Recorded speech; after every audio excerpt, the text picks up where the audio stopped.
I've been waiting here for 2 hours, but I haven't gotten any food. My mother and my little sister are waiting for me. They haven't eaten since yesterday. Gaza Strip, December 2023.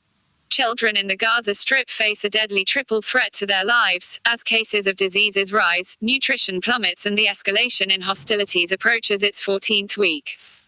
Thousands of children have already died from the violence, while living conditions for children continue to rapidly deteriorate, with increasing cases of diarrhea and rising food poverty among children, raising the risk of mounting child deaths.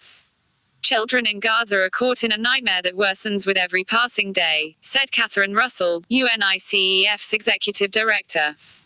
Children and families in the Gaza Strip continue to be killed and injured in the fighting, and their lives are increasingly at risk from preventable diseases and lack of food and water.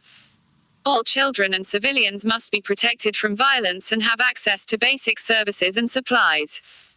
Cases of diarrhea in children under 5 years of age rose from 48,000 to 71,000 in just 1 week starting the 17th of December, equivalent to 3,200 new cases of diarrhea per day.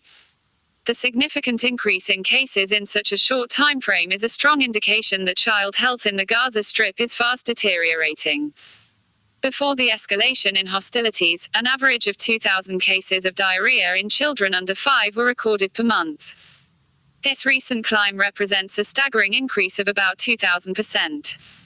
Since the Integrated Food Security Phase classification warned of the risk of famine in the Gaza Strip in late December, UNICEF has found that an increasing number of children are not getting the basic nutrition needs met. About 90% of children under 2 years of age are consuming 2 or fewer food groups, according to a UNICEF survey conducted on December 26. This is up from 80% of children compared to the same survey conducted 2 weeks earlier. Most families said the children are only getting grains, including bread, or milk, meeting the definition of severe food poverty.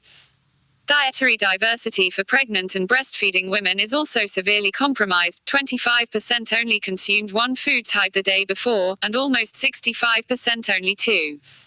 The deteriorating situation is raising concerns about acute malnutrition and mortality breaching famine thresholds. UNICEF is particularly worried about the nutrition of over 155,000 pregnant women and breastfeeding mothers, as well as more than 135,000 children under 2, given the specific nutrition needs and vulnerability. When combined and left untreated, malnutrition and disease create a deadly cycle. Evidence has shown that children with poor health and nutrition are more vulnerable to serious infections like acute diarrhea. Acute and prolonged diarrhea seriously exacerbates poor health and malnutrition in children, putting them at high risk of death.